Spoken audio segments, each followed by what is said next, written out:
Can you hear us in here? Yes, I can hear you guys. Yes. I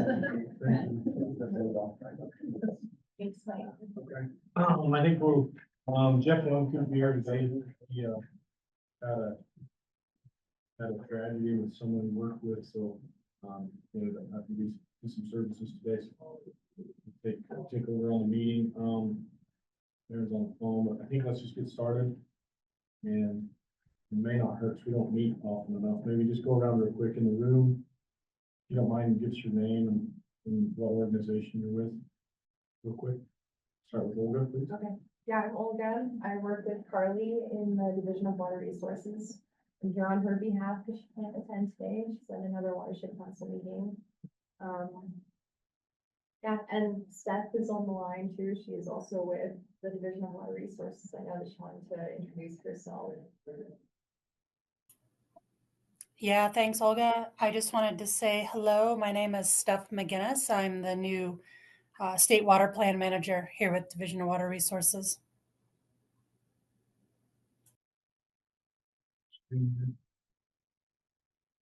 Maybe while we're online, Kate. Oh, hi. Hi, I'm Kate Saddlemeyer. I'm with the Summit Land Conservancy Land Trust. Micah.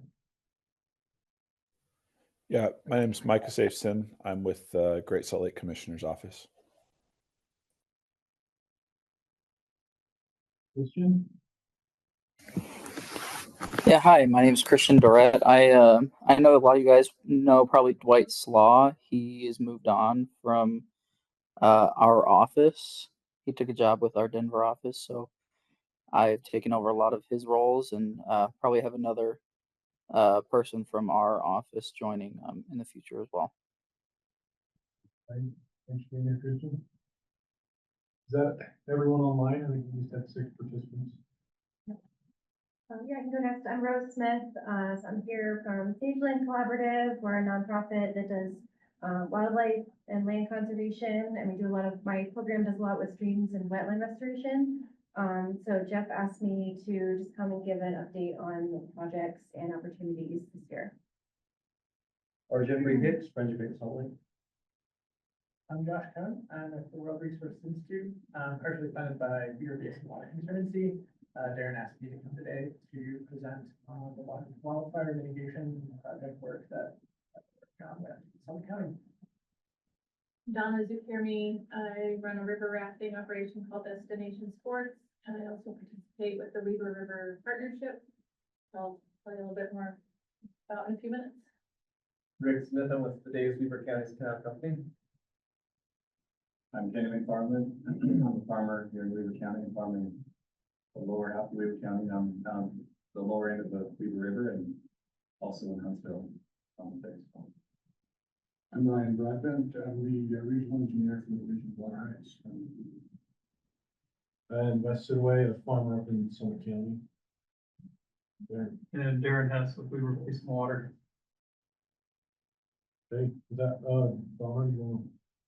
Yeah, so a lot of you were there. We just finished up the Confluence 2025, a Weber River Symposium. Has 2 names, we can't get rid of either of them. We had a lot of great participants, and I don't know that I should read through the list necessarily. But the important thing is that we recorded and had everything edited, so all the presentations are together with the speaker, the audio, and their slideshow presentation, and they're posted now on our YouTube page and on our website at weberriverpartnership.org. And you can click on through to get to it, or you can type in /Confluence 2025. We had 14 presentations and we had 16 informational booths that were all, I think, heavily visited, except for 1 or 2, but that's okay. I think it was all really good information. If anybody has, so we're going to be working to plan next year's Confluence. If anybody has input, suggestions for what went well, what you'd like to see changed, suggestions for presentations or content for next year, please contact me. Or anybody else on the Weber River Partnership, and we'll get that on the list so we can start talking about that. And I just wanted to let everybody know that Weber River Partnership applied for and was awarded a 319 grant for water quality. Somebody might be able to help correct me on some of the details, but we were awarded almost $41,000.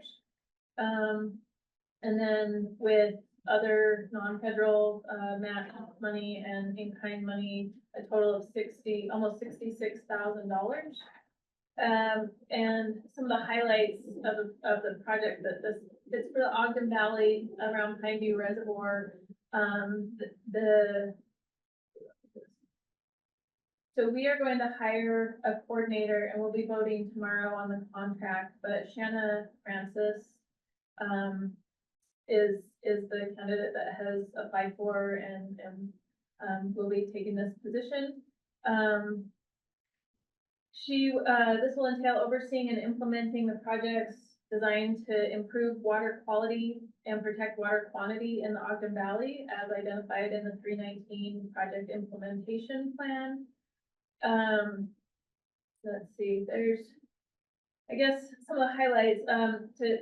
The responsibilities would be to create an action group of Ogden Valley residents to design and implement the projects, create an incentive program to assist homeowners with septic system testing, maintenance, and repair, address water quality issues in Pineview Reservoir through projects that target reducing trash and other sources of non-point pollution, and create measures that aim to reduce stormwater and erosion caused by improper construction and development projects in Ogden Valley.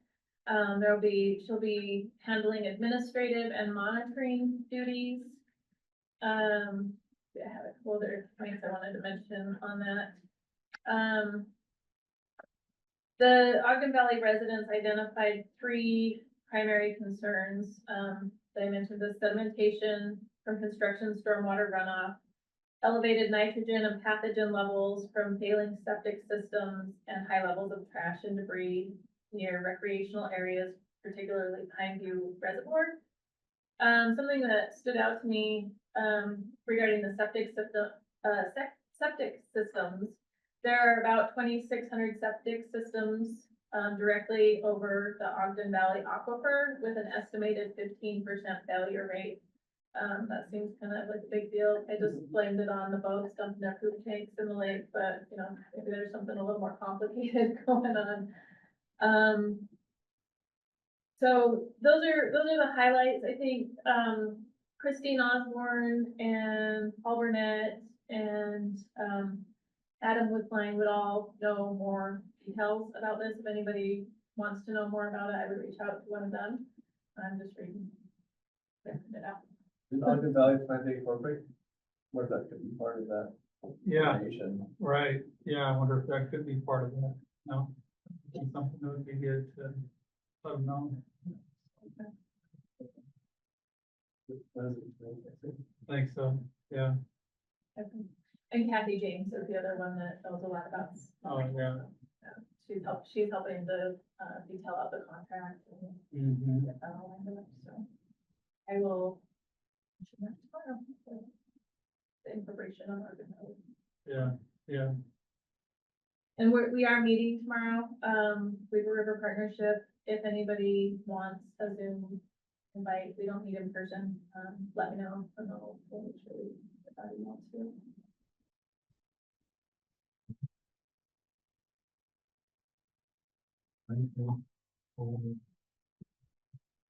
Any questions before we move to the road? I think we'll skip McKinley. He's not here. I don't think he's online either. Can you hear me? I have a question. This is Kate.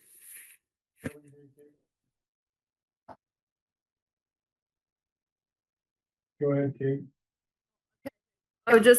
I heard that was 319 federal money. Have we heard anything? Is it safe from the executive orders that's freezing everything in our world? Are we okay on that money? Do we know? Probably not, my guess. Yeah, I think it would be for that freeze that's out there currently, so that could be an issue. Part of the 90-day Unleash American Energy, whatever. Okay. All right. Thanks. I don't have any. If anybody has any magic bullets about that, we'll talk about that, right? Thanks. And we would probably be the first one to know or understand if there was going to be any implications from that. Or not, no. Right. We have We'll find a out current what- project we're spending money on, it's growing.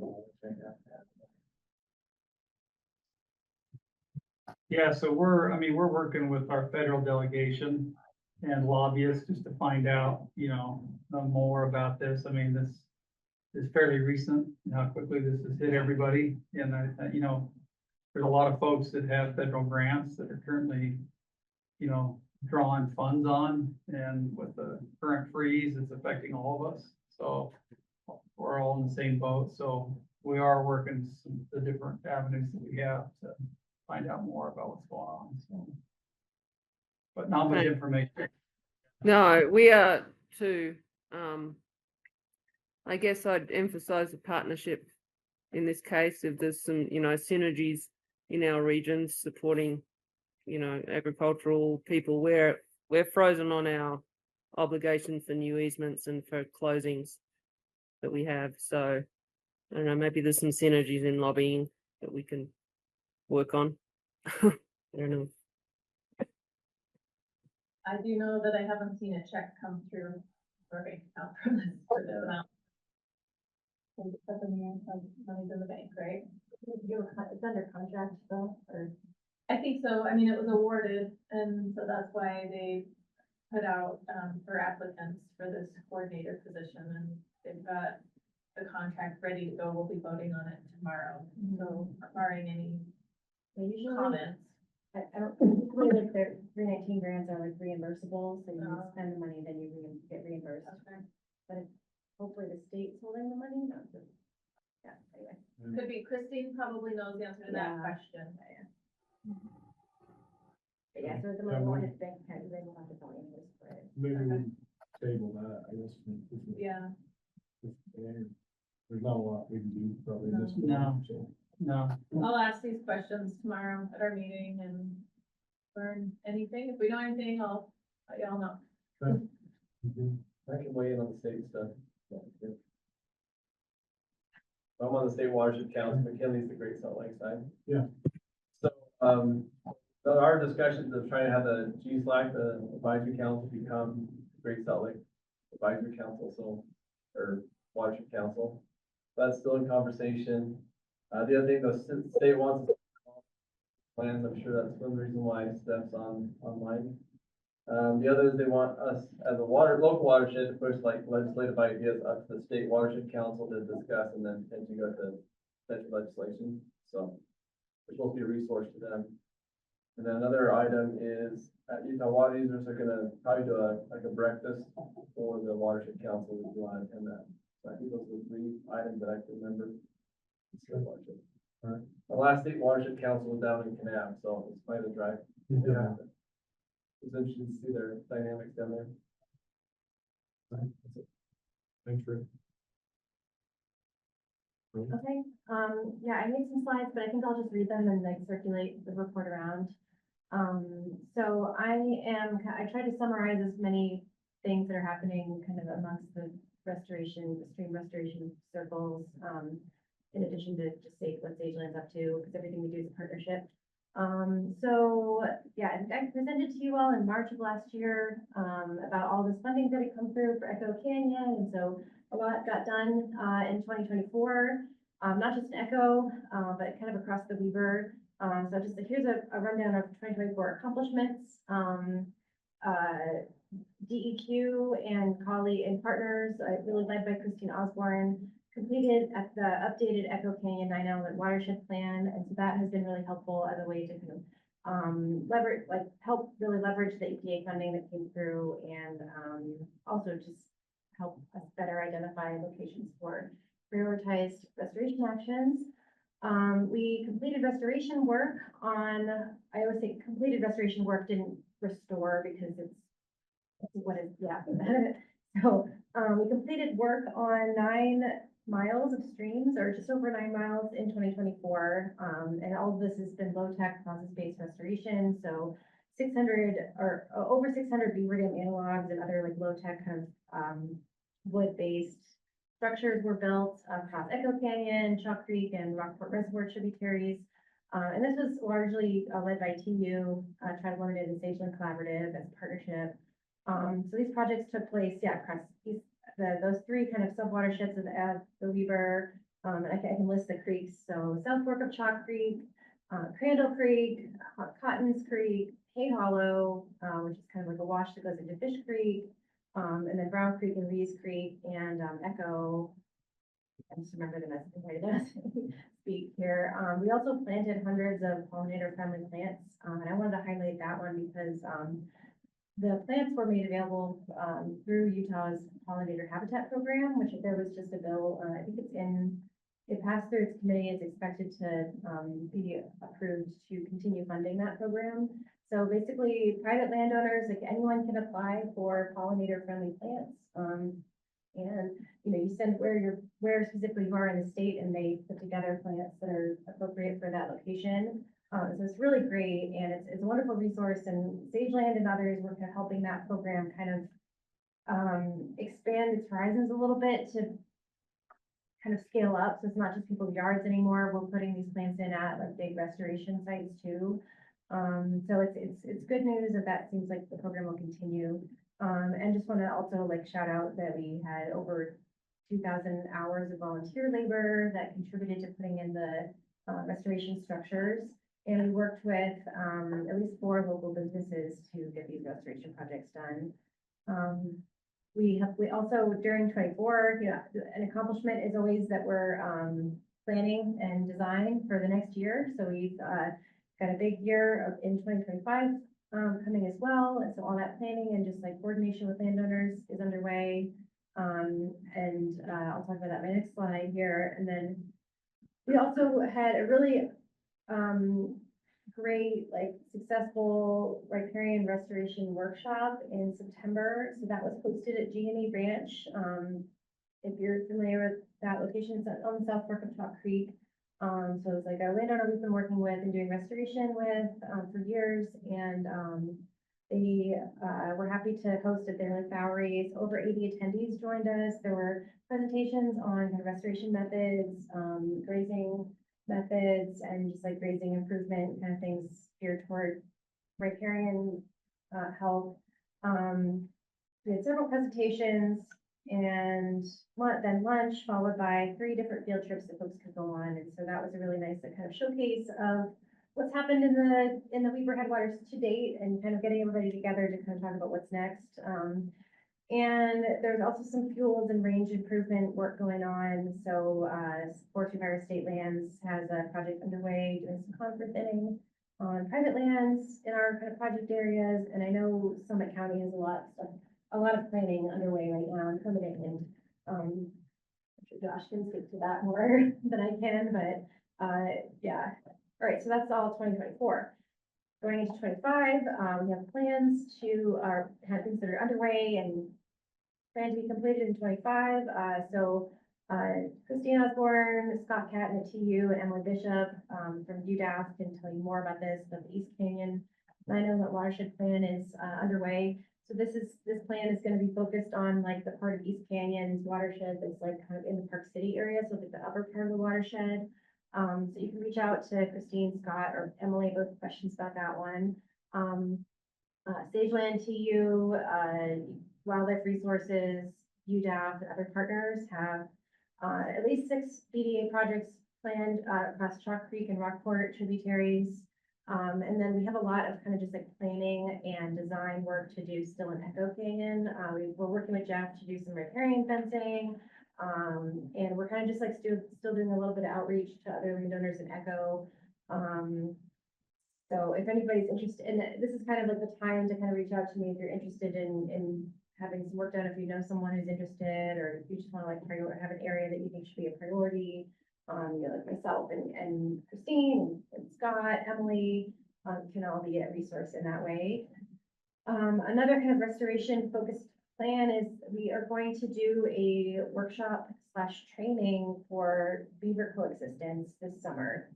And the plan is to work with Heidi Muir at Queens Ranch and kind of host like a day-long little like training and learn how to put in the beaver deceivers. So I'm happy to show some pictures, but just like basically like culvert protection and tree protection activities. And we have like some resources that we can bring to folks who are having like a beaver conflict and just kind of connect the dots with folks to increase the benefits of having beaver on the landscape without, some of the risks, and there, where it can work, try to make sure it's working on the human side. And then we have an urban watershed restoration workshop planned March 11th. We will be sending around an invitation and a sign up link for you all. That's with, again, Christine, Emily and I are kind of organizing that one. And we'll have like an RSVP page. It's at Weber State University, March 11th. And then, there's a bit of aspen regeneration work planned for the Hennifer Echo WMA. So Shane Hill at DWR is planning that one. All right, and then opportunities for 2025. So I mentioned the Echo work. We have funding to do more work in Echo. And we are, we're kind of just working on some outreach to see who we can get in touch with and who wants to do projects. Same with other areas. I mentioned the beaver coexistence work. And a couple like new programs. I know this is a little bit, we're getting more into the wildlife than the water here, but bear with me. We have a new program at Sageland that's a collaboration with wildlife resources focused on fence restoration. So it's part of kind of a broader like region-wide effort to address wildlife movement barriers. So that's kind of like, the wildlife people's side of it, but there's also a lot of range, health and rain management elements to this as well. So basically we are working to map and identify places where fences can be retrofitted to make them more wildlife friendly, especially along key like movement corridors. But there's also just like a lot of volunteer capacities coming into this project to actually like help landowners with whatever fence issues they have, and then like bring contractors and to do retrofits or to just like fixes, where possible too. So it's a very reciprocal kind of thing with grazing. And so Austin Green and Sageland Collaborative or Melissa Early with Utah Division of Wildlife Resources you can reach out to them or me and I can connect you with them for that. And there's a lot of interest in wildlife crossings right now, and DWR is really interested in, bringing funding and resources to landowners who are open to kind of like a combination of an easement and having a wildlife crossing on their property. And there's key areas, the I-80, 84 interchange is a big one. So that's just, if you are someone who lives around there or has property and that's something you're interested in, or you know folks who are, please get in touch. We got some federal funding, and it seems like it might actually come through. It's through NIFWF to do some pollinator habitat restoration. So contact Mary Pendergast at Sageland Collaborative or myself and connect with her. She's going to be kind of leading that one. And then we have one more really fun project at Sageland, which is called Herp Search. And that is, if you don't know what herps are, amphibians and reptiles, that is their family. So if you're out on the ground and you see frogs or snakes, or you're seeing kind of changes in the presence or abundance of amphibians and reptiles, there's a few different ways to collect the data. We have a survey, so I'll send around like the link for our survey, and just like how can this data help you in your projects, but also the iNaturalist app, we're kind of collecting data through that that will then go into the state's database to help them kind of just like track these species that are more vulnerable, to changes in the water landscape. So I guess I'll stop there. Oh wait, one more thing, funding opportunities, of course. So the non-point source grant deadline is March 21st, so that's coming up. EPA funds are in place for ECHO, which I mentioned. WRI is, the next deadline is January of 2026. Those projects are all kind of like in the pipeline right now. But you all know about the Fish and Wildlife Service's partners program. I don't know where they're at right now, but, yeah, and then my last note about funding is just the uncertainty of it all, and, yeah, I'm sure that we've already kind of touched on that, so that's all I'll say there. Thanks. Sorry, did you say, talk to Melissa early about the fencing at Echo? Is that who- Yeah, Melissa would be the good one to talk to, or Austin Green is intern. So, What's a beaver deceiver? well, great question. Beavers love culverts, right? Because it's, as you know, but, so it's like the easier like a small surface area with water moving super fast. It's like absolutely that's not acceptable to a beaver to have water flowing, right? So, the smaller opening of a culvert just makes it really, like a really easy place for them to dam and create a pond. And so a beaver deceiver is basically a fence that attaches to the culvert and just makes that opening, makes the opening less accessible for them, and it makes like it adds surface area to the opening so that once they'll start trying to dam it, and then they'll kind of get like frustrated and give up or move away. I'll try it out for you. Got it. So there's debris coming down that culvert, does it get caught on that fence and have issues? It can, yeah, there is a little bit of maintenance required. Usually though, the beaver deceivers, they can go on the upstream or the downstream end of a culvert. I think they're typically on the upstream end.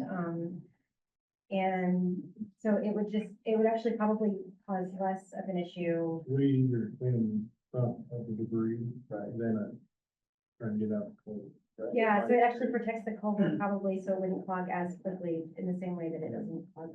Did Nate put the beaver deceiver in at your all's property? We did. You did? How's it going? Yeah, they ended up moving, yeah, they ended up moving. Yeah, so they just like get frustrated and they Yeah, move somewhere else. And that's great. So, you said there was work on Echo Creek and Reese Creek in 24. Yeah. So can you just summarize what was done there on Yeah. Echo and Reese? Yep, on the main stem of Echo, we got 60 BDAs in there. And in Reese Creek, over the past 2 years, we've built just over 100 BDAs. And we've been doing like flow monitoring and everything. I haven't looked at the monitoring data.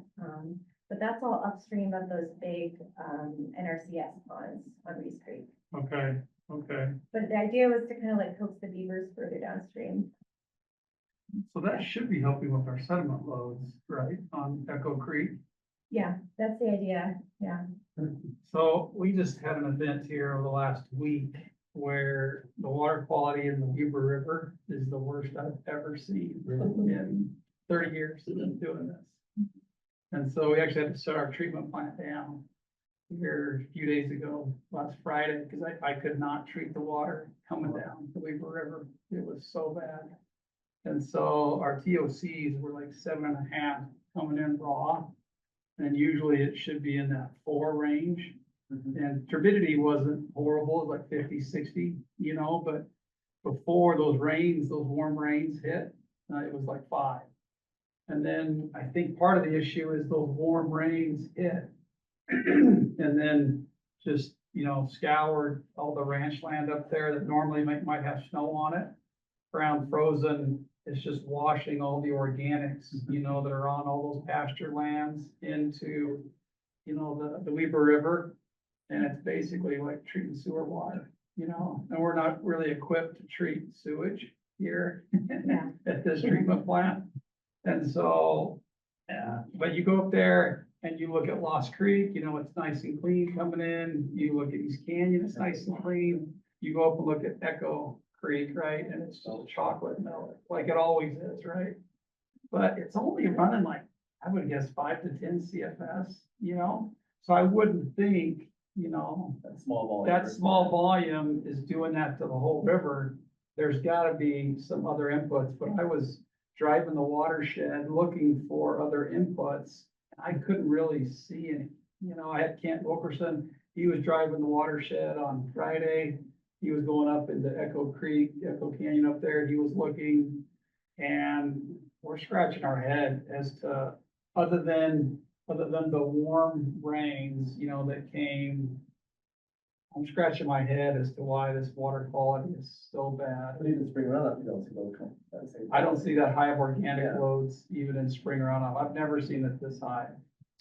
So other than the chocolate milk colored water, was that what all that white foamy bubbles on the top of the river have been? Do you think that's related to that? You know, I'm really looking at just the color of the river itself is pretty, you know, dark and brown right now, and it should be like a light green, blue, Well, but it's just really, yeah. from rafting that Hennifer section a lot and through all different weather systems, I feel like a fair amount of that pollution is coming from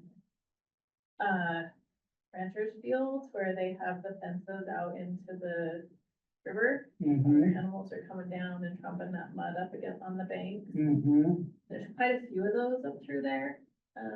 Through Hennifer area, Yeah, through there, yeah, a lot of livestock yeah. burning right on the riverbanks through there. Mhm. So, I don't know.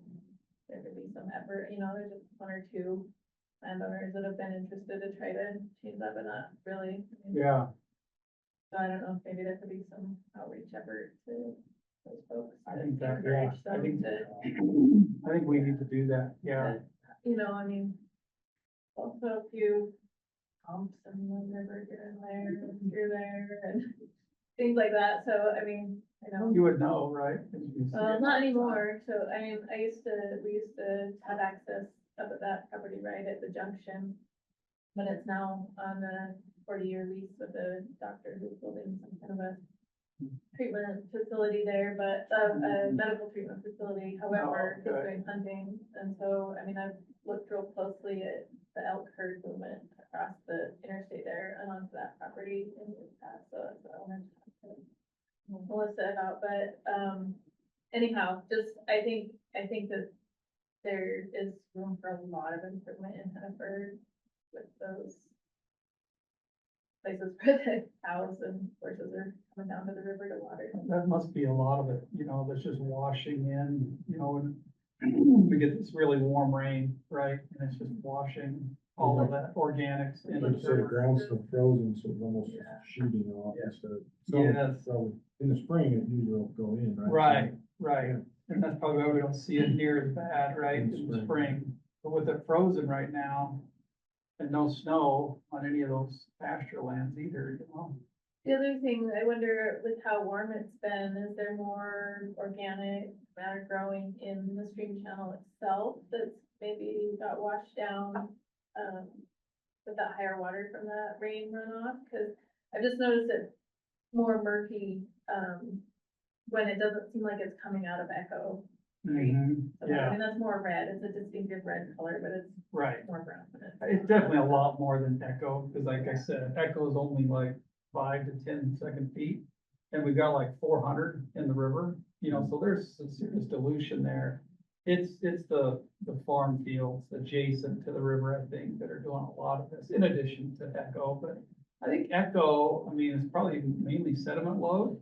Obviously, there's ranches, big ranches up there too, so I'm sure there's a lot of organics getting in there as well, but anyway, yeah, it was bad. You guys, you're testing too, I know you guys test throughout. the Yes. basin. Yes, You we haven't actually, found like a hot spot anywhere? we haven't found a hot spot, yeah. Oh. Well, we took tests throughout the watershed on Friday, and I haven't got the results back yet on those. They couldn't run them on Friday.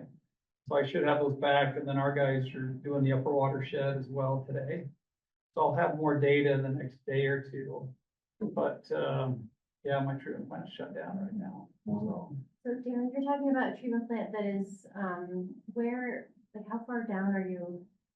Cause I know you have the one that's up above Rockport, but is there another treatment plant? Right here. Right here, this Oh, treatment this plant. one. Yeah, Oh, this yeah, one okay. here is shut Okay, down. yeah. Yeah. Yeah. So this is the one, yeah, we had to shut down. Yeah, so, yeah, just right here, because we divert, you know, up, at Stoddard. That's where we divert the water off the river, take it into our aqueduct system, and then that travels here, and then we treat the water Right, here. yeah. So it'd be the diversion there in Stoddard is when we're pulling it out of the river. Is Ogden shut down too? The same source, but. No, we can Oh, mix, switch over. we can mix with Birch Creek up there. Okay. So we're just limping along in Ogden and, we're limping along down in Bountiful, cause we can dilute it Yeah. with well water down there.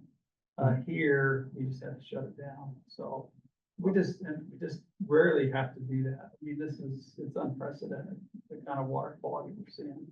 Is that the headline I saw about chlorinating? Yes, that's it. So we have to hit it with so much chlorine going out the door to try to treat this water. You get TFD Organics, you're having that chlorine smell. And so, yeah, so we've been flushing our 12 million gallon tank, our 5 million gallon tank. We've been flushing those. We probably flushed 4 million gallons of water, the last couple of days to try to flush it out of the system. And we're using our wells right now.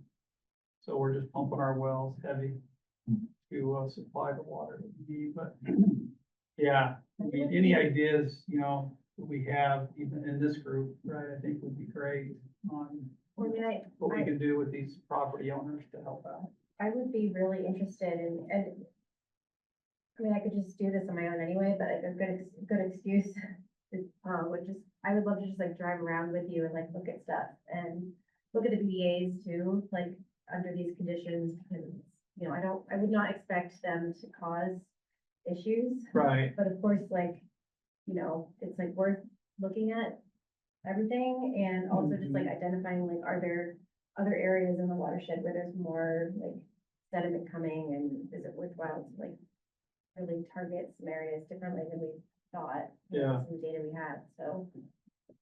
Yeah, that'd be great. Yeah. The way we built them is we just put like untreated wood fence posts in, and then in Echo, we put, juniper branches in there. Mm-hmm. But I don't think that the amount of juniper we added would have caused No. organic matter issues, but. No, I mean, all of that should be beneficial to, our water quality, right? That's why we're doing Yeah. it. Yeah, it's So, kind of just this like minuscule little thing, but I mean, what really needs to happen in Echo Canyon is we need to address the vegetation along the creek, and that's really tough because of the railroad and the highway and the spraying. It just makes it really difficult to reestablish the vegetation committee that you need to hold the banks together. So that's a longer Is there anywhere we can put Echo Creek, when we have these, big rain events? Is there any way to divert that somewhere else so it doesn't get into the Weber River? Are there any side streams that you can divert it down? Or could we serpentine it, through the Bureau property there, just, below the dam? Isn't that It's all, on the other side though. doesn't it crosses over right onto the Bureau property there below Echo? Is Well, it actually stays where the the Bureau interstate. properties up above it, that creek, Feel weird. What they're- You'd have to because there's a force, you'd have to wetland. force it that Yeah, the other direction. wetlands, force, through Yeah, the you could maybe wetlands. there. settle it, through the wetlands. Yeah, on the west side of the old rail trail bridge. Where the creek comes through there, that's all on that private property. And the Bureau property line is just to the south. And then they of the merge street further there. south, or going. Yeah, it'd be interesting to do some water sampling right below the dam, what's coming out of the dam, what's coming out of the creek, yeah, the zero coming out. of what's the- right below the creek, and then what's like down by, at the lower end of Hennifer, the north side. Mhm, yeah, And compare those water samples to you'd probably be able to get a pretty good idea.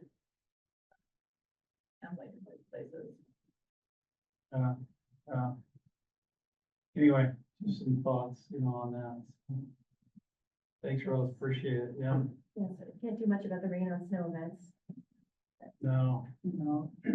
But I think as we get climate change more and more, we're gonna have these rain events, it's gonna be warmer. It's not gonna follow snow, so I think this is probably gonna continue to happen more regularly, where we'll get these warm rains come in and not see the snow. So I think this is gonna be a bigger issue moving forward for us. So it's a huge concern for us, from a water quality standpoint, for sure. So, and we've gotta try to get the organics, if we can, off us, out of these river systems. But Well, I noticed the water real murky like that late in the summer too, and I just speculate to myself that it's from the grass and the algae that's growing on that grass as Yeah. it gets warmer and warmer. So that's why I wonder if this warm winter more algae and grass and things have started growing and that have kind of released when that rain came down. I think that's all added to it, yeah. Okay, awesome, thank you.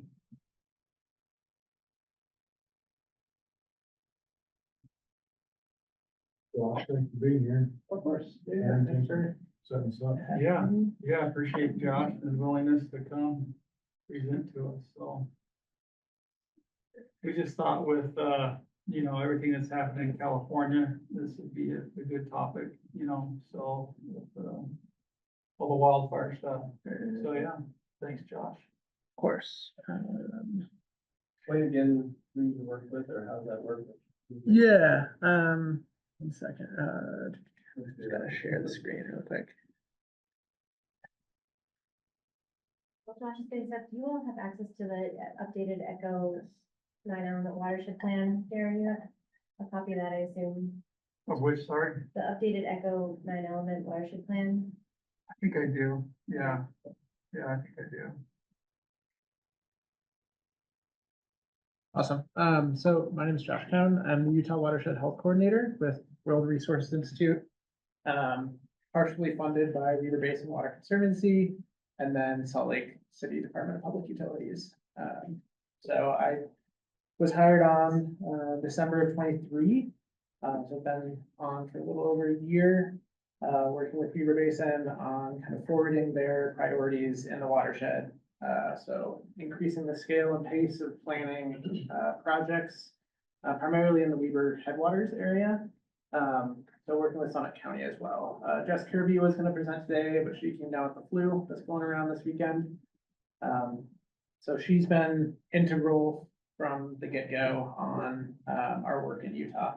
And then World Resources Institute is a large research nonprofit that focuses on finding solutions to conservation issues. So that it's a wide range of issues globally, but primarily finding financing solutions to restoration.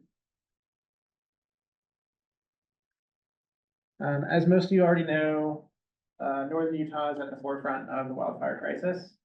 We have about 85% of the state's population in Northern Utah that rely on the Wasatch Mountains for their water, for recreation. We have a multi-billion-dollar recreation industry. And then we also rely on water for the Great Salt Lake. So for several decades, the lake has been shrinking. 2022 reached its record lows, which has exposed the lake bed that exposes a lot of the Wasatch Front to toxic dust storms. So there's a lot of concern about the lake continually shrinking and a lot of concern about consistent flows into the Great Salt Lake. Also, water utility infrastructure is at risk. In 2018, the Dollar Ridge fire was pretty devastating for a lot of the Duchesne watershed and forced the Central Utah Water Conservancy to basically rebuild their treatment plant that costed them $28 million that went to the ratepayers. So it's very expensive to build after a burn. So wildfires at the forefront of a lot of conversations these days, especially the LA County fires. This website is called the wildfirerisk.org, which was built by the U.S. Forest Service in 2020 to kind of model and show the areas of communities at risk for wildfire using several different metrics. This one shows just direct home risk. And as you can see, LA County is at the top 1% for wildfire risk. It's one of the top counties in the country. And the areas that are in the dark red are the areas that were devastated by the fires. Here's a map showing the Palisades burn, the Eaton burn, and the Hughes. Palisades and Eaton were two of the top three most devastating fires in California history. And the Hughes was pretty devastating as well.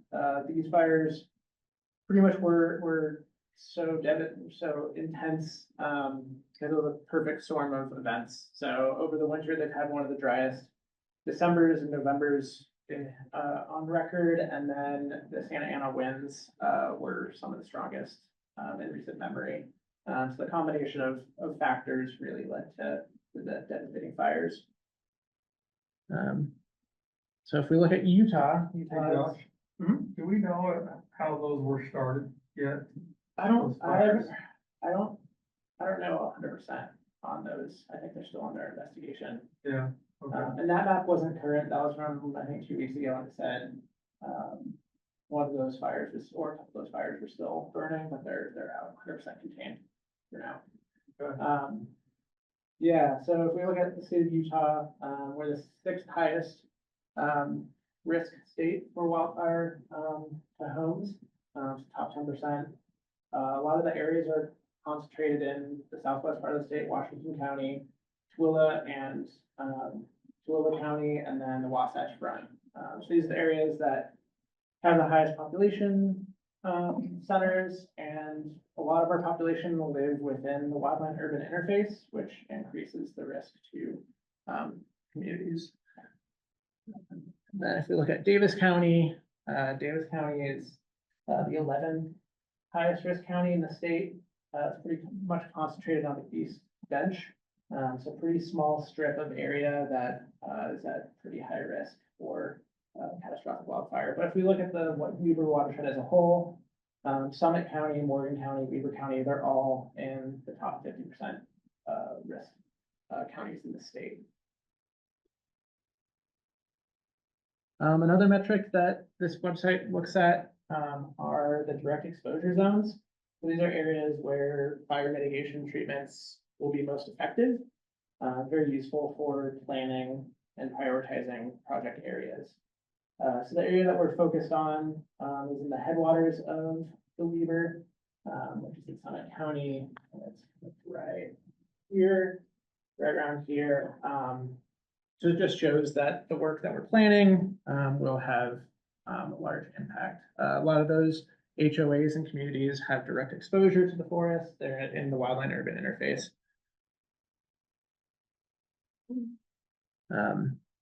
Here's the project area that Summit County and Wood Resource Institute are planning projects with the Forest Service and Forestry and Farm State Lands. The blue polygon is the project area, and this is just using Utah Shared Stewardship, their fire hazard rankings for the sub-watersheds, and it just shows you that a lot of the highest risk watersheds in the state are either adjacent to or in the project area.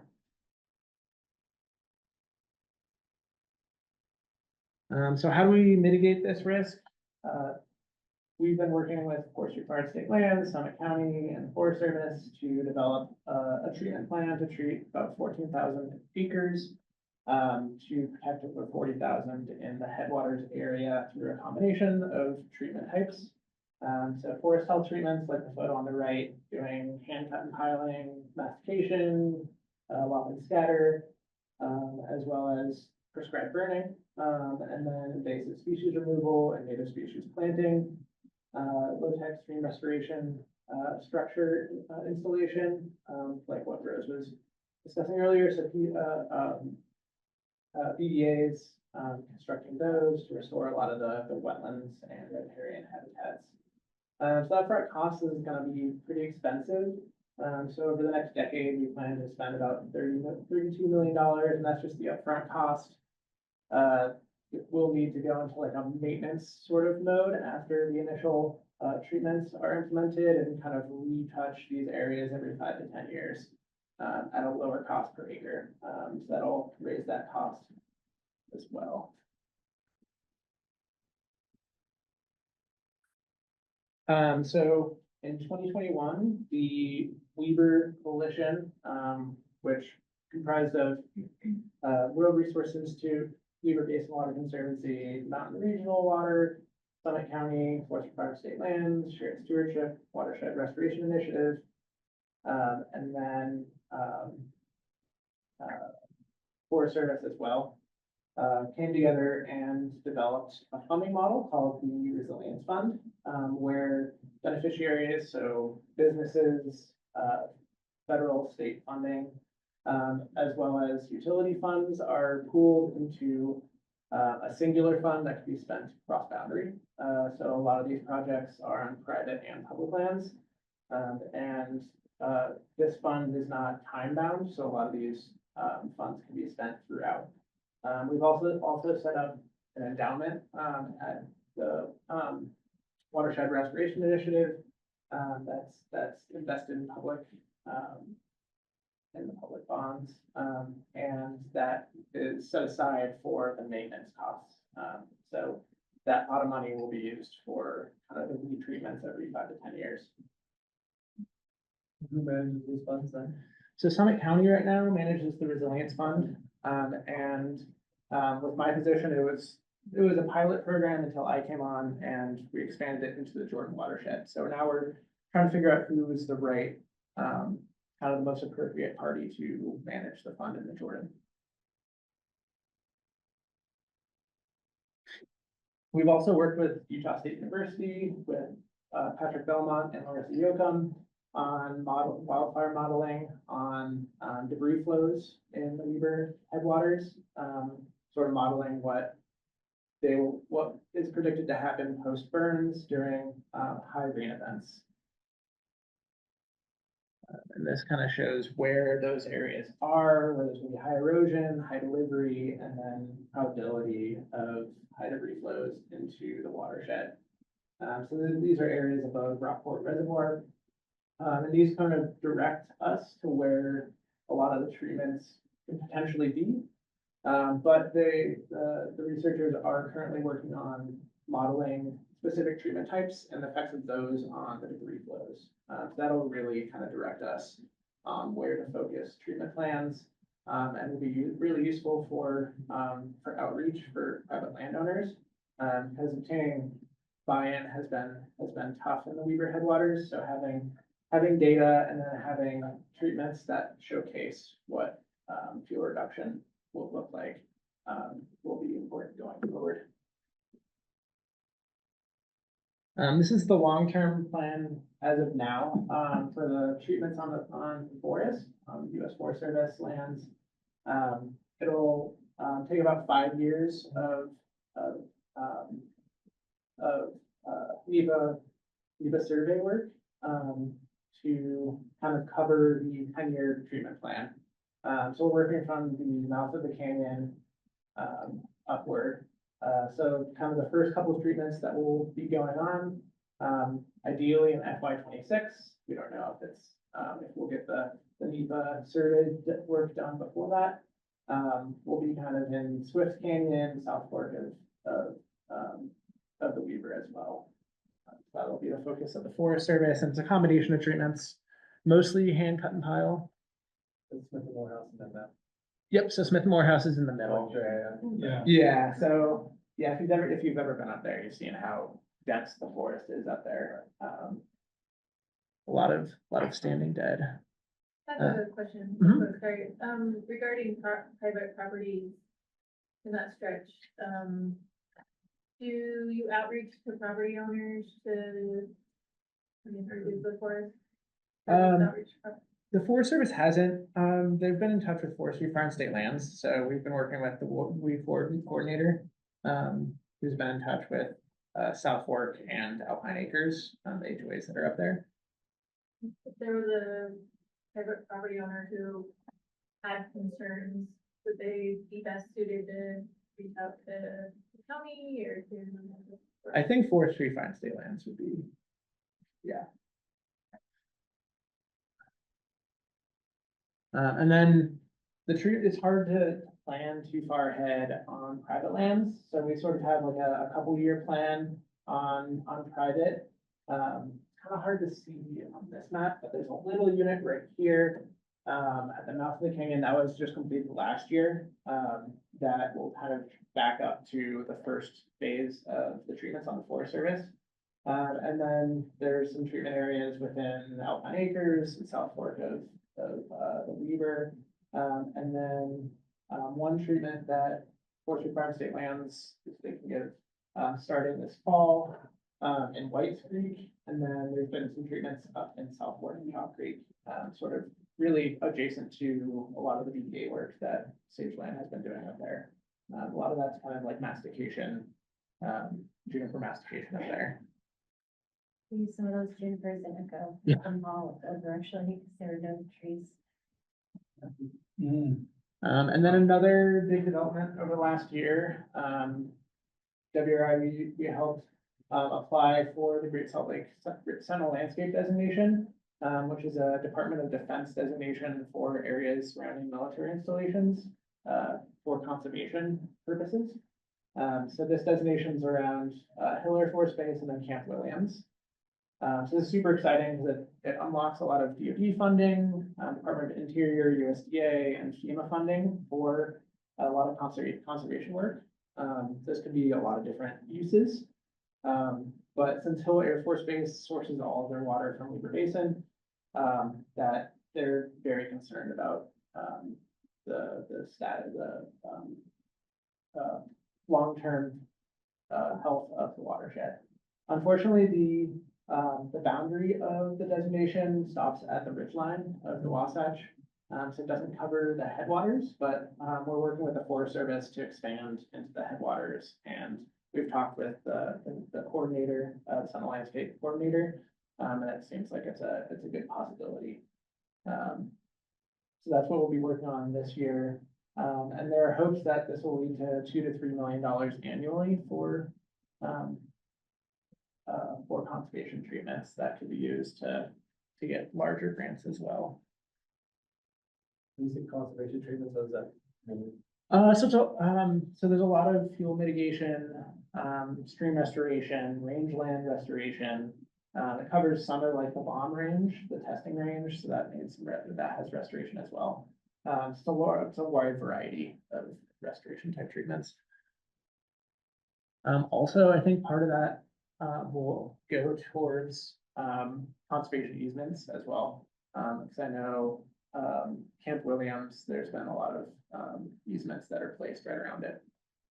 But this work wouldn't be possible without a diverse array of partners. So the Resilience Fund has gained partners from federal government, state government, local, other nonprofits, there's ones on there as well. Utilities, it's been a team effort, and this work wouldn't have been possible without this really strong group of partners and funders. So going forward, we'll be looking for more partnerships. That's good. Since its founding in 2021, the Resilience Fund has raised over $7.8 million from different sources from state, federal, and private to treat over 1,300 acres scattered across private lands, mostly in the East Canyon Creek and then in the Chalk Creek Canyon areas as well. Those photos are from a recent project that Summit County completed with Tribal Limited on an Alpine ranch that they're in the process of acquiring. That's kind of the work that we've been doing, some field treatments and then some exclusion fencing to restore some riparian habitat. And then with my position, the Resilience Fund was replicated and across into the Jordan River watershed. So I've been working with Salt Lake Public Utilities to plan projects on City Creek drainage and then in Big Cottonwood Canyon. So we're looking for more opportunities to kind of replicate what has been done in the Weber elsewhere. For those strawberry water users, that's involved there, so essentially you got connected with them. Essentially, You know Sterling Brown and strawberry water users? yeah. Right. That's something he brought up on the state level, Okay. saying, hey, we had this huge burn that caused all kinds of costs and expense on their end. Yeah. Both on the raw water and Right, essentially trying to do water. yeah. Yeah, so we're trying to prevent that. Any other questions? So with the resilience fund, can that, I mean, it sounds like that could potentially be used for like wetland conservation work on the lake as well, so like IVs and things like that. Yeah, so right now, Summit County is managing the resilience fund, so it can't be spent outside of Summit County. Right But now. the Sentinel landscape doesn't. Oh, the Sentinel land. Yeah, sorry, I meant the Yeah, yeah. Sentinel landscape Yep. one. Yeah. So there's a lot of, restoration around the lake beds. Sure.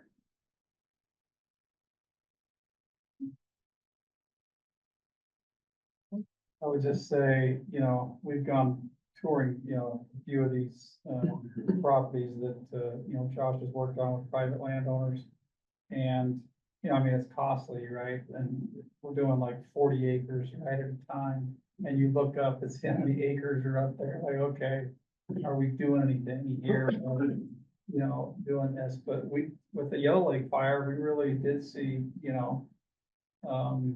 improvements, as far as making the improvements we did, that mitigated some of the, catastrophic losses from the Yellow Lake fire. Yeah. So, I mean, it definitely helps, right? But it's a process and it's not gonna happen overnight, it's gonna take a long time and a lot of funding, right? In order to make it happen, but the areas they do work, I mean, it's impressive, what they do up there and how those guys go to work and, just start taking stuff out, and it's more of an artwork too, when they go up there and say, okay, take these trees out, leave these, It's not a clear cut. yeah, it's not a clear cut. They're trying to still make it look natural, as natural as they possibly can. So it's kind of cool. And that's one of our biggest obstacles are, getting private landowners to like, get the idea in their head of what it'll look like when the projects are completed and the piles are burned and everything, yeah. Like before and after, like graphic. Yes, So yep, here's what before and it after, should look like. yeah, are, yeah, very useful. Okay, I have one question. A number of slides back, you were talking about landscape resilience or something like that. Some of your treatments, one of them said removal of invasive species. What are those? So I'd like to see what those things, what qualifies as those up in the. So down in the Jordan, a lot of myrtle spurge removal, garlic mustard, yellow star thistle, This is down low. down lower and then up into the forest too. And then, Innovation with the hills kind of. Yeah. so those things are- right.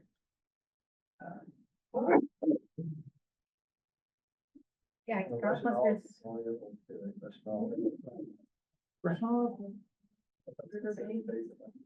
Yeah, I don't think we've seen it too much. I don't know where. It's along the main stem of the Weber. Okay. All the way down.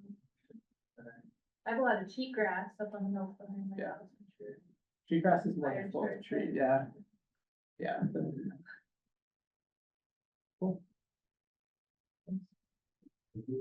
Hey, thanks, Josh. Yeah, appreciate it. Oh, sorry. Let's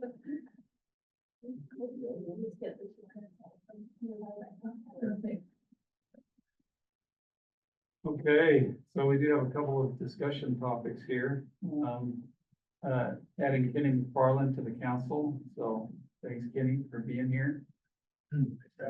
So, did we already formally do that then? Last meeting in the minutes. That's what I thought, yeah, okay, awesome. Anything else you wanna just, maybe say to the council or introduce yourself by any other, maybe just give us a little background, kind of what, history? West Weber is where I grew up. That's where we have a family farm there. I'm the seventh generation of farm in that area.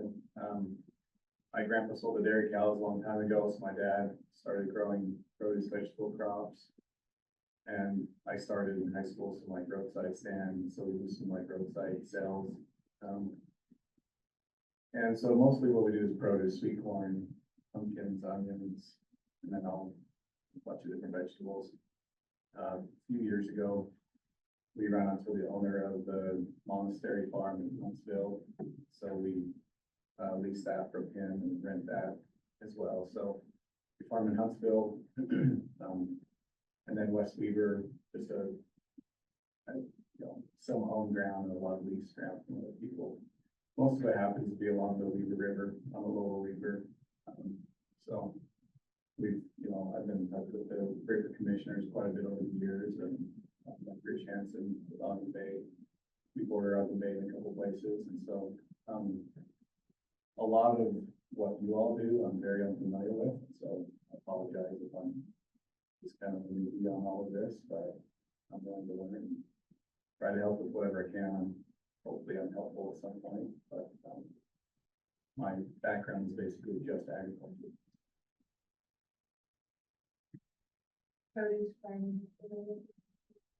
Yeah. I hope so. We're all in, so.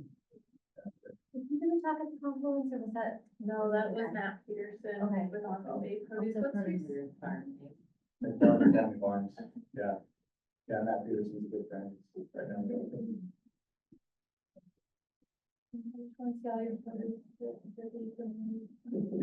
Yeah, we go, release and lease through Associated Foods right now.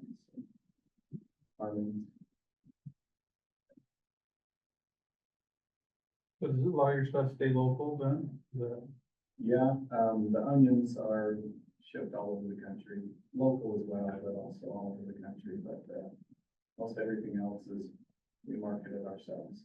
Okay. Local, so we're about 50% retail, we just sell on our own through our stands, and the other 50% we go to grocery stores.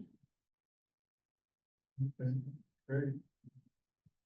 And what's your relationship to Larry then? Do you know Larry McFarland? Oh yeah, he's like a sixth cousin. Oh, is he? Yeah, so Okay. depending on what you think of him, I'm related to him. Maybe I'm not related to him. He's an awesome guy, but More Shane McFarland, you after. what's that? Shane McFarland, you know Shane? I don't think. Shane works here, but I figured Larry, you probably know, he's in the Yeah. ag business. Yeah, there's that guy. Sorry. Well, so No, thanks for stepping up. yeah. So we were just introducing kids, Yeah. is all. Sounds great. I guess we get into the discussion of, talk about 15 minutes, it looks like. Not right? Yep. I brought this up before, about having a discussion on this, but I don't think we have enough time to do that, nor do we have kind of a quorum well enough for the regulars here. I'd say we put it off maybe till the next one, and maybe make that one of the core meetings. Because that's really, I think, to me, it's important to figure out why we're here and what we're doing. And I don't think we have enough time today, to even scratch it, or let alone come up with anything to discuss, or do we have enough for? Well, I'm with you on that. I don't know. We have enough as a group here. Yeah. I don't know if we have after you have a quorum or not, but I don't think we even have that. It hurts to throw out a couple of ideas that we'll have, just so we can be. It never hurts. something to, on around until the next time. Or make it, send that out to all of us and say, all right, come with everybody. I think, who was it that sent that out a few months back? So we need to come in here with a couple ideas, what we think we should be doing and direction, why are we doing what we're doing. Yeah, and he sent out a little survey out also, and I'd love to hear how that came back too. I sent in some ideas. Hopefully some others did too. But yeah, I think it's a great idea to come back with this as our core meeting kind of. And everybody come up with a couple ideas like why do we exist? But on the state side, they want us to help with their different plans, one piece of that. You mentioned Well, legislative. Legislative stuff, so I know those are two key elements they're asking for, and then we're supposed to do an annual report to them, so that's part of that process. We have a lot of existential questions. I know. And when the watershed councils were first getting set up, and they came to Weber River Partnership and asked if they wanted to be the Weber River Watershed Council, and one of the primary reasons that the answer was no, was because as a nonprofit, we didn't want to get involved with lobbying or anything like that. We felt like we have, the ability to, qualify for some grant funding opportunities that, the Watershed Council would, we're affiliated with the government. That being said, anybody who is available, willing, interested to participate in the Weber River Partnership discussions, please do. We're also looking for, new, board membership, and, earlier I forgot to mention too, if you look at our website or on our YouTube channel, please like and share any of those presentations or information, because the big role that we want to play is education and outreach. And so that's the reason for the symposium, but other ways to get that information out and sharing what we know, so.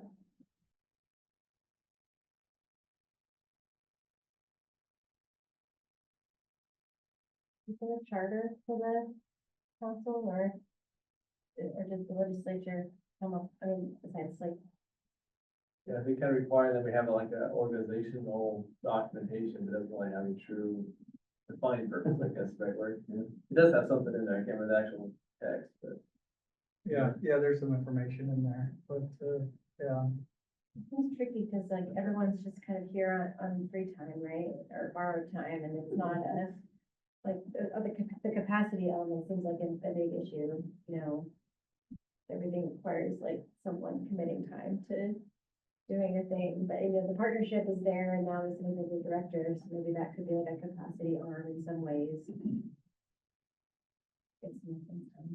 You don't Not really, that that's all volunteers. That's do. one Right. thing, George Valley one, which is. we don't have teeth.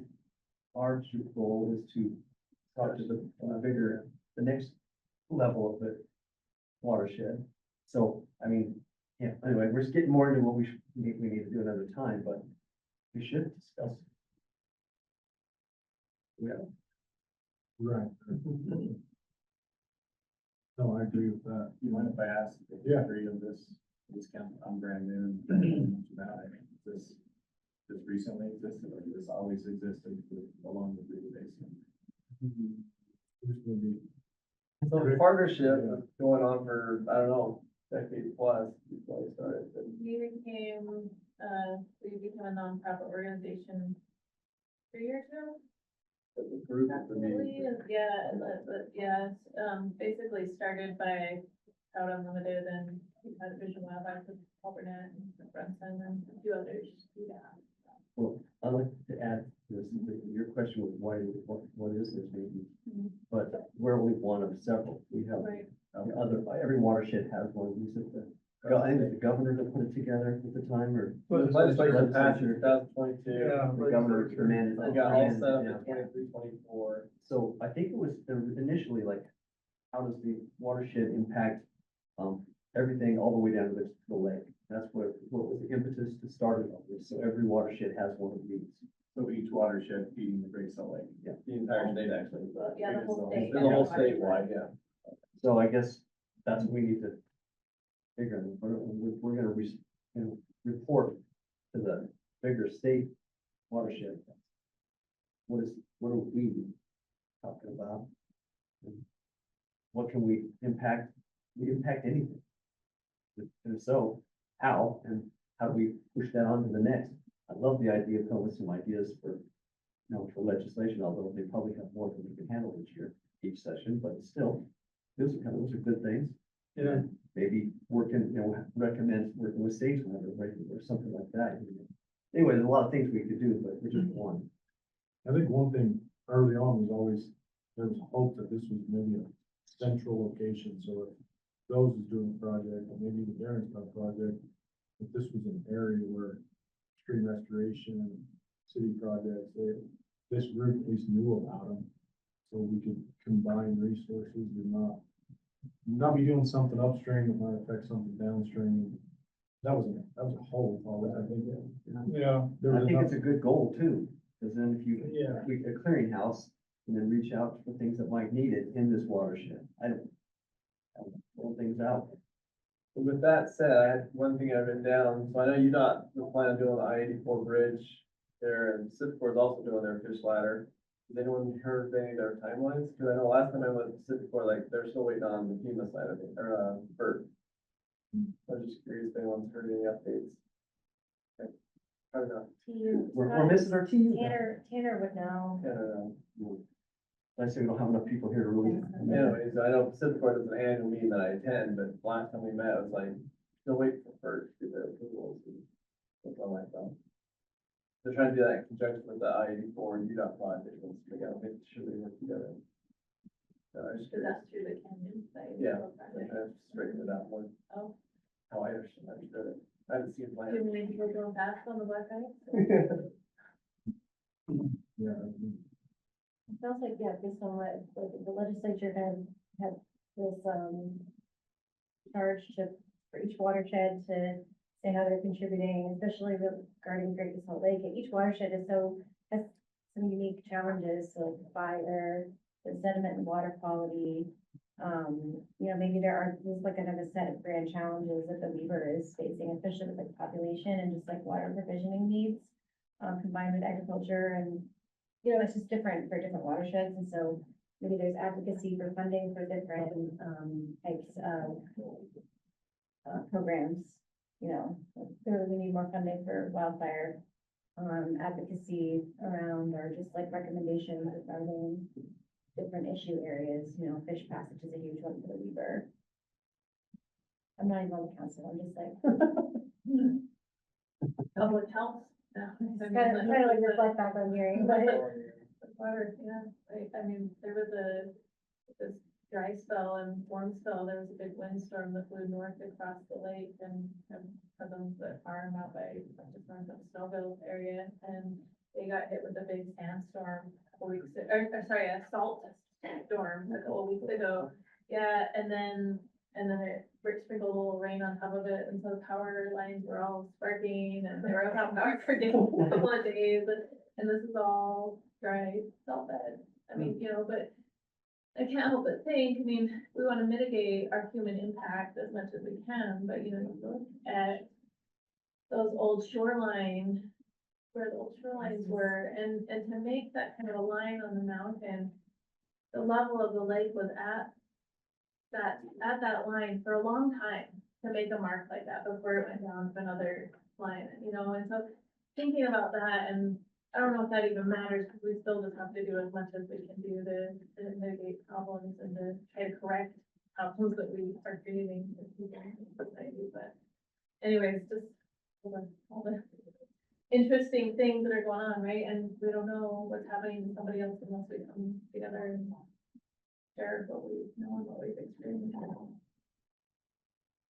I like what you're pointing out about, like, it's the watershed residents are very much impacted by Great Salt Lake too. It's not just we're all including the lake, whatever it is, like, it's really a back and forth process, so.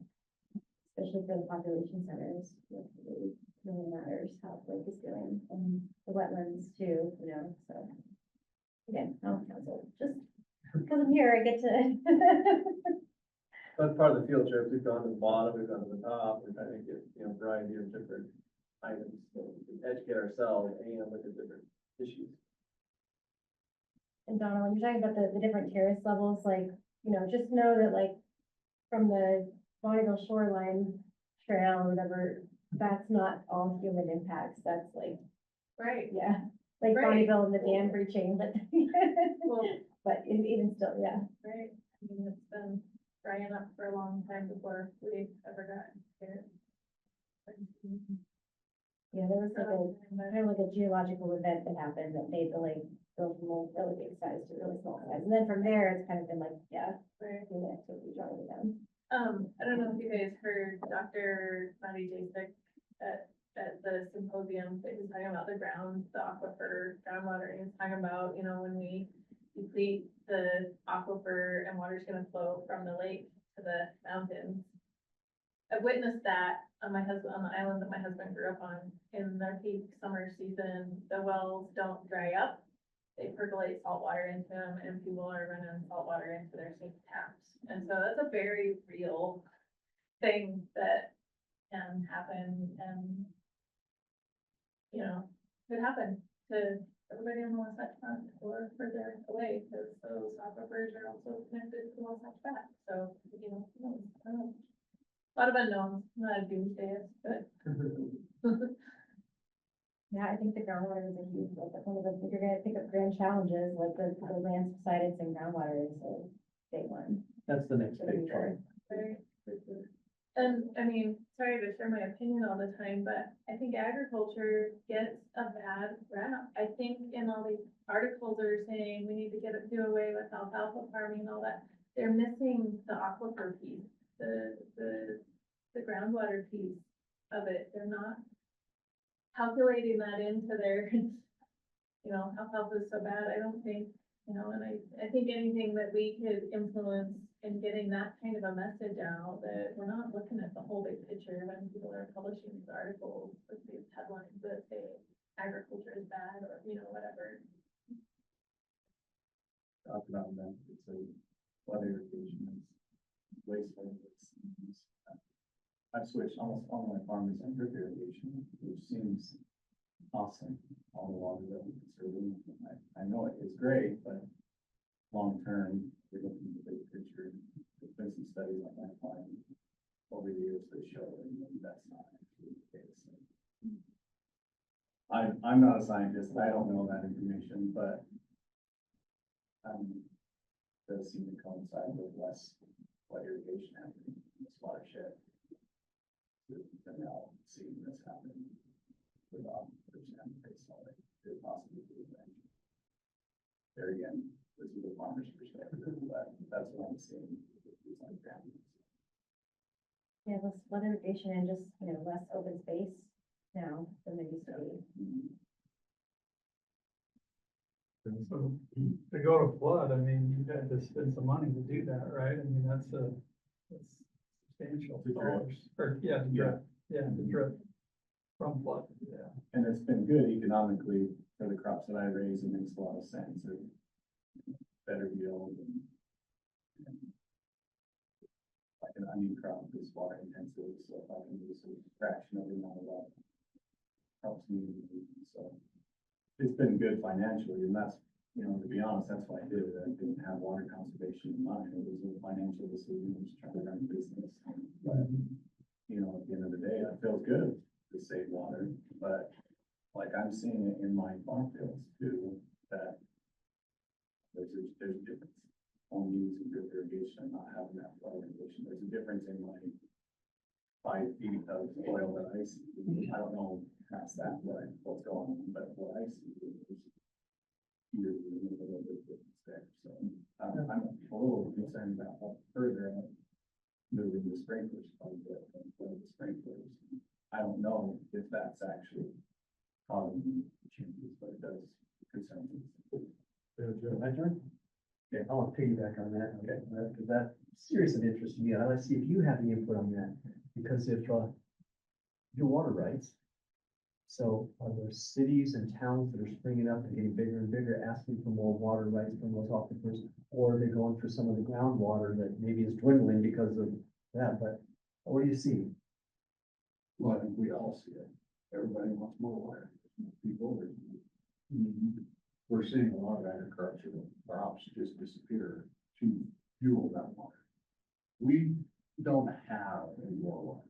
It's all allocated as far as we're concerned. Many areas. Groundwater? Yeah. Interesting. Solid Valley, Davis County, we're dwindling down to there's no more than half. Go find that somebody else. So we're doing that. We're taking farm fields and turning them into municipal water. So I have a question on that. So I guess there's a lot of people are studying now the shallow groundwater that is now working its way up towards has been working its way up to the Great Salt Lake. But that's is that different than the actual groundwater that they can well? And if so, can they go for the shallow groundwater that typically is working its out into the lake right now as we speak? A lot of times when you see municipal water, they're down pretty deep. You know, they have to get down deep enough to be municipal quality. They gotta get through some clay layers, get some seal to get away from the contamination that we see in those top layers of water. You think there's a way to claim some of their little shallow ones? Some people have. Is there- There's a lot of places like out in Hooper that have shallow well. Yeah, and that's all that we allow. So you want a little bit of irrigation water for some animals or for small gardens. That's all you can have is top 30 feet. I think a lot of those are drying up because there's less flood irrigation upstream, that's not Oh. regenerating that groundwater. Circular firing squad, we're all shooting each other. Well, the other one we see, and I think there's some problems with Woods Cross is that top shallow groundwater is also nuisance water in many people's minds. I don't want a basement. I don't want standing water, 5 feet under the surface, CMT water, and then where does that go? Gets discharged, it gets put into the surface water and it goes to the lake, which, okay, that's good, but now what happened to that place that's used to having groundwater? You start seeing the less subsidence. So, I mean, the water cycle is complicated. And like I said, like he's talking, anybody that stops doing what they've always done has an impact to everybody downstream. We're seeing a lot of, we're doing the ag optimization thing. A lot of that, it's the version statements, You're not growing any less crop, you're just not taking as much water to grow. The way we look at that is, okay, so flood irrigation, about 40 to 50% of it goes to your actual crop. The rest of it is delivery and seeps down, goes into these shallow groundwater tables. We don't consider that loss to the system. The only thing we consider depleted to the system would be what the plants are using and what evaporated through the air. So when we go to a drip system, the farmer is benefiting from it. He's getting a higher yield. He's using less water. But there are definite downstream potential problems that are caused by it. We see it up in Bear River, a lot of the canal companies. There used to be canals all over the Cache Valley. They're still there, but now they're lying in the pipe and it used to be that they would feed each other. The high ones, they would run their water out, and the other one could stop completely and still be, half full, just from what's seeping out of the next line down. And, so it keeps a certain level of soil moisture up there, which is good for crops. As soon as we start lining those, maybe we're actually pulling more water in some of these crops because it doesn't have that seepage that it's used to seeing. So yes, we all are effectively downstream of each other, and we do have to watch this. But from water rights perspective, we do have to say that there's no new water. We're just all moving the shells around.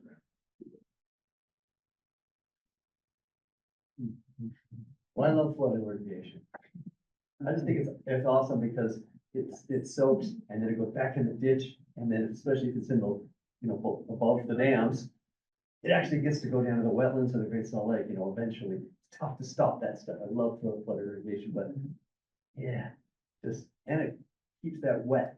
I used to, I live in South Weber. When I first moved there many years ago, I got my next door neighbor's back home. We dug it like 6 foot down well, and that's why, and it's like hit water like this far, these guys are putting, basements in all the new subdivisions, there's no water anywhere near, they don't even hit water, And, yeah, it's all gone. You could have said that like 20 years ago and everyone hated us for flood irrigation. Well, Yeah. it goes back into those ditches and then it just goes down and, That's why our canal up there, that's probably why. yeah. I think it can be wasteful if not used correctly before. So, I mean, it's complex, just like. Well, I think we've reached our time for meeting. Appreciate that moment, discussion. I guess we ought to probably just send out an email at this point. I don't know if it's here to schedule another meeting. You good with that, Derek? Yeah, I'm fine with that unless we want to just pinpoint something now and then we can send it out. At least we got some folks here, Something on Yeah, I think we could. And then we could send it out and see if it works for everybody that. else. If they're gonna match it. Yeah. how often does this come? Quarterly.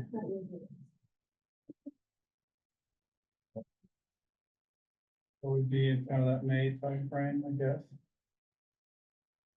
Am I there?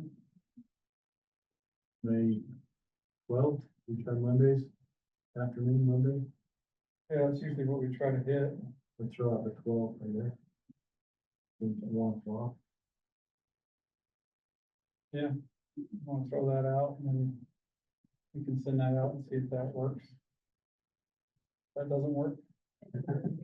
Okay, What about the week Week before I that? can be here is the fifth.